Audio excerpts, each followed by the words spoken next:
You are listening to Mining Stock Education, where you'll learn from the top leaders in the natural resource sector and uncover quality mining investment opportunities. I'm Bill Powers. This is Mining Stock Education. Joining me today is my friend Nick Santiago of MiningStockEducation.com, our monthly check-in with a trader to get his perspective on the markets. Nick, thanks for joining me. Let's jump right into commodities. Commodities are soaring. We're seeing commodities go up 2, 3, 5% in a day. Oil's moving. What's your take on where investment possibilities in the commodity sector as a whole from a big picture view? Well, right now, commodities are a little high on the hog, so to speak. They've had big runs already. Look at things like copper, look at lumber. They're actually starting to pull back a little bit because they've gone parabolic. So we've seen a lot of parabolic moves. The bottom line, inflation is here. It's here to stay. It's not going to leave us, even though the Federal Reserve will say it's transitory. They love to use that word. They all stick to the same script. And I give them credit. I mean, they are, they're really straight and narrow when it comes to just sticking to the script and the playbook. But it's not transitory. The effect of the lockdowns and everything else created shortages, and now we're experiencing inflation, and we're going to experience it for quite a while. So what I would say to everybody is when these things pull back and they set up on the charts, I think there could be some buying opportunities. But at the moment, I'm not in love with how high they are and where they are at the moment. I think we need to do some backing and filling first. So do you do some sort of Fibonacci retracement level you look for to when you're going to take your position? Can you talk a little bit more about how you determine the pullback point that you like for an entry? Sure. So what happens when an equity goes parabolic, which is, we'll just use copper as a case experiment. That went straight up in a straight line. If you look at where it traded back in March 2020 to where it traded just recently, it made new all-time highs, taking out the 2011 top. When something like that happens and you go vertical like that, basically like the Statue of Liberty, and you're at the torch point, that's when things are going to come south again and they're going to pull back. What I like to do is I'll run a fib retrace from the low there to the high, and very often you'll get a 50% retrace. So when I get to around 50%, that's a spot where I start looking closer. Then I'll start to navigate, see if there's any GAN levels there, what moving averages are there. What other pivot points may be in play. And that's how you determine if there's going to be a good entry on the long side, because you want to get in when the institutions are getting in. You don't want to get in when the crowd, the public is getting in. When the public gets in, the move's over. And that's just what happened recently in copper. And I'm just using that one for an example. I'll say, okay, with copper hitting these highs, it's been said that the most bullish thing for a commodity is when a commodity hits an all-time high, because literally nobody has lost money. You break through whatever past resistance there was. Do you agree with that? And how do you reconcile that with waiting for a pullback? I agree with that to a point, but the best breakouts come when you get up to an old high and you stall and you build a base. And that means institutions at that stage of the game are accumulating. They're accumulating on the stealth without anybody realizing it. And that's why you get that long chart base.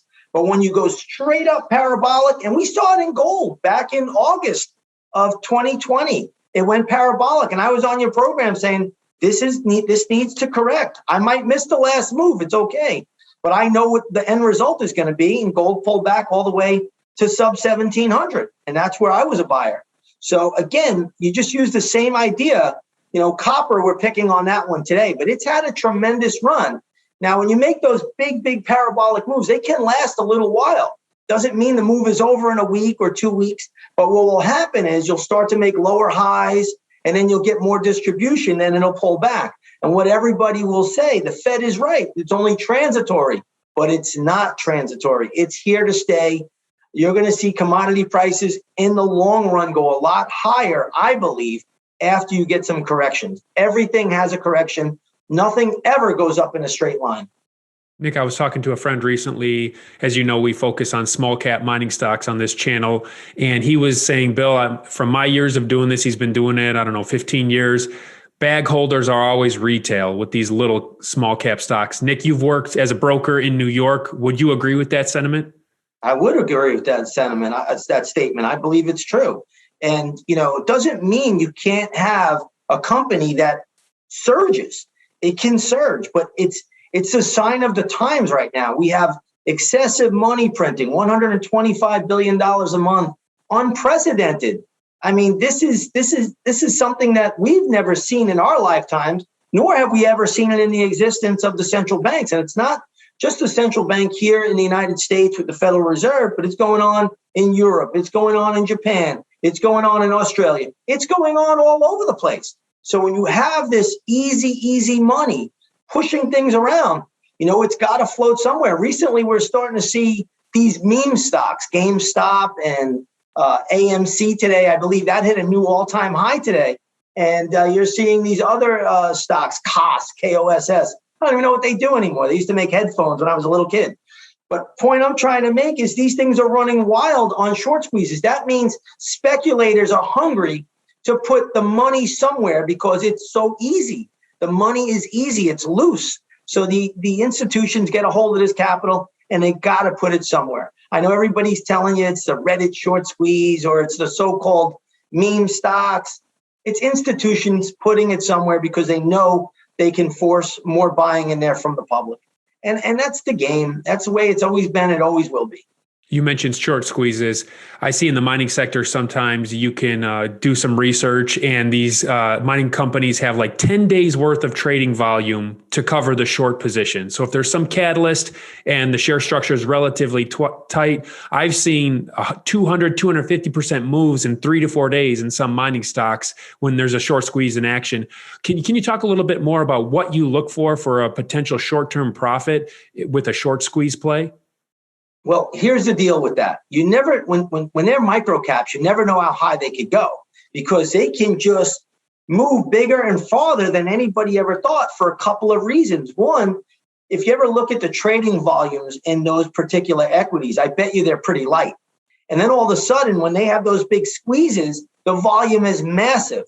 So what you got to do is you got to sell on that pop, or you got to monitor it and just trail your stop mentally. Don't show it to the market and try to ride it up, but always be ready to hit that sell button because that's how you have to play those names. It's not my my particular style of trading. I don't love that. I like to trade big companies, real companies that produce something, make something. I don't love the biotech world, which is promising you the next cure for cancer. I've been in this business 30 years. I've been hearing that since the day I started, and nobody has ever come up with it. So for me, I look at those equities and I get questions about them every single day. They're just fly by night. They're going to come right back down to where they started eventually. When you get that big surge, that big pop, be smart, take advantage of it, get out of the equity, sell out of it. Tier 1 Silver is a Canadian precious metals company focused on the exploration and discovery of world-class silver and gold deposits in Peru. The company's management team has a record of monetizing exploration successes and a strong ability to raise capital. Tier 1 has assembled a portfolio of assets in Peru, including Amelia, Coastal Batholith, the Wheel Icoyo project, and the flagship silver-gold project Curibaya, which is rapidly advancing towards its first drill program. Tier 1's listing is pending on the TSX Venture Exchange under the ticker TSLV. To learn more and to stay updated, go to tier1silver.com. That's tier1silver.com. How are you trading gold and gold stocks right now? Well, I have some gold positions right now. I own Agnico Eagle Mines. AEM is the ticker symbol there. I own call options in GDX. I've had a tremendous run in the gold play. I got long at 1,700. We did a retest in late March. I told my members we're going to form a W bottom. Now I'm looking for gold to go up to 2,000. So I think right now gold, it still looks very strong on the charts. I would just love to see it go sideways for a week or two. And then I think we're going to see more another breakout. If it breaks out sooner, I might have to take my profit sooner. But either way, it's been a tremendous mover. And I've done well in gold options as well as in some of these gold stocks as well. Crude oil is at $68 a barrel as we speak. What's your take on what to expect from oil the rest of the year? I think crude's going to 70. I mean, you have a president here that shuts down the Keystone Pipeline. Then he's going to shut down more pipelines in Alaska. He's importing oil from Iran. It's a disaster. Maybe oil could even go higher. I have 70 penciled in on the chart. That's what I've been telling my members for the last few weeks, that oil should head up to 70. It might even go higher. I wouldn't rule anything out. I mean, this is an absolute disaster. the policy here in the country. And, what could I say? I think oil's headed higher. So oil can be affected by wars, kind of these black swan events that come out of nowhere. How do you trade around black swan events? Well, you don't know when those events are really going to take place, but hopefully the chart gives you a little bit of a clue. So, like I didn't know that there was going to be the Colonial Pipeline hack or anything like that. I mean, you're not even thinking about that. But you just look at the charts. The charts will tell you what to do. And as long as the chart trend is strong, you want to stay with that trend until it breaks apart. Once it breaks apart, then you look for pattern and you can switch the other way. Right now, crude oil is still very, very strong. And it's telling us it's probably going to go north of 70 here shortly. Nick, if you're looking for sectors to invest in or specific companies, do you pay attention to what the politicians in Washington, D.C. are doing? Just like on both sides of the aisle, we saw Nancy Pelosi buy a bunch of Microsoft call options right before a government contract was granted, made a lot of money. Both sides of the aisle do this. Do you pay any attention to that for possible sectors to, do a trend trade on? I don't really pay attention to it, but I'll give you an example where you should pay attention to it. I remember the coal stocks used to be on fire prior to President Obama coming into office. And the Obama administration basically killed the coal industry. So you do want to pay attention to their overall agenda. Right now, we hear a lot of chatter that the new Green Deal is the way they're going to go. But I have to say, the integrated energy stocks, they're all prepared for that. So they have patents way back tucked away that nobody knows about. They probably have the patent to the electric car. We don't even know it. But, so don't worry about it. Watch the chart. You stick with the trend. But when that trend breaks, then you got to go with that trend and you got to get out of those equities. So, again, the rides only last so long. The charts are really my guide. So without them, I would honestly be lost.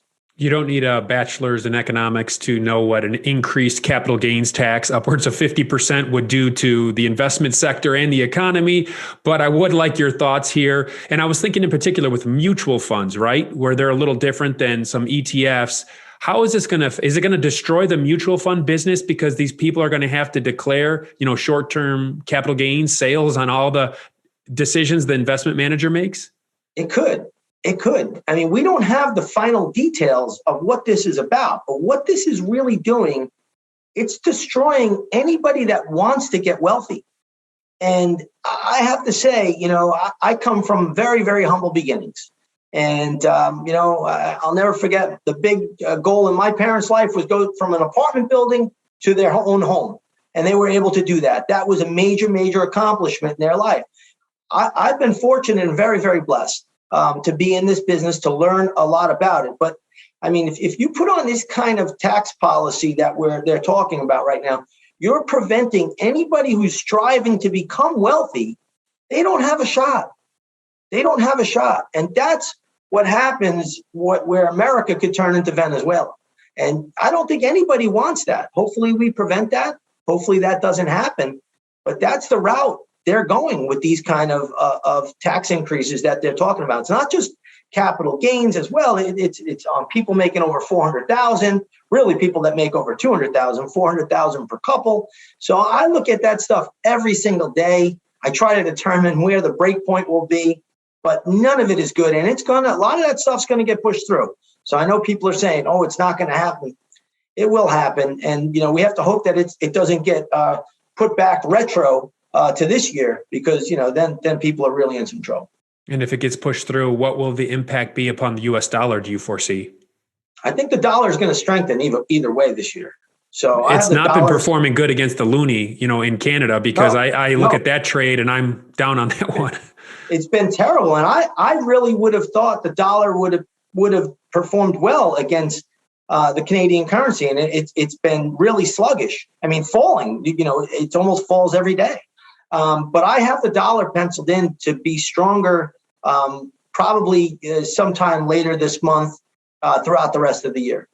All right, it's the summertime. Sell in May and go away. Is that your advice to all the traders that listen to you, or what advice are you given for this summer? Well, it's a trader's market at the moment, but if you look at the NASDAQ topped out on April 29th, and it had a very, very sharp fall. And now it's retraced, went all the way down to 13,000. Now it's retraced 50% or so, maybe a little bit more. So we're going to have to watch the pattern.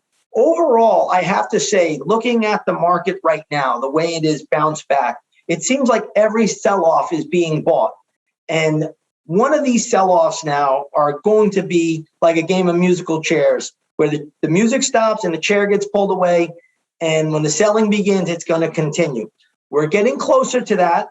This is what we call a rolling top, unlike a V bottom, which is made basically in a couple trading days with high volume. Rolling tops take time because you'll get little peaks, and then you'll get nominal highs, little peaks, nominal highs.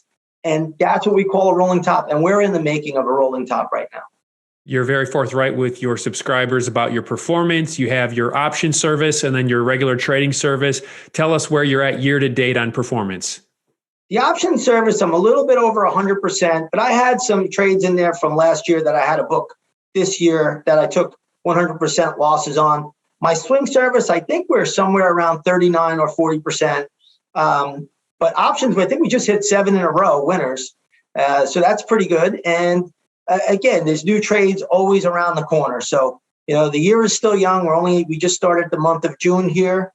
And again, as we get more volatility, we'll get a little bit more action. All right. Well, you've been listening to Nick Santiago, master trader, 30 plus years of trading the markets, knows about the financial industry inside and out. That's why I like bringing him on the show once a month so we can hear from a trader as we focus on these junior mining stocks. Nick, your website is MiningStockEducation.com, and that's the best way for listeners to find information about you, right?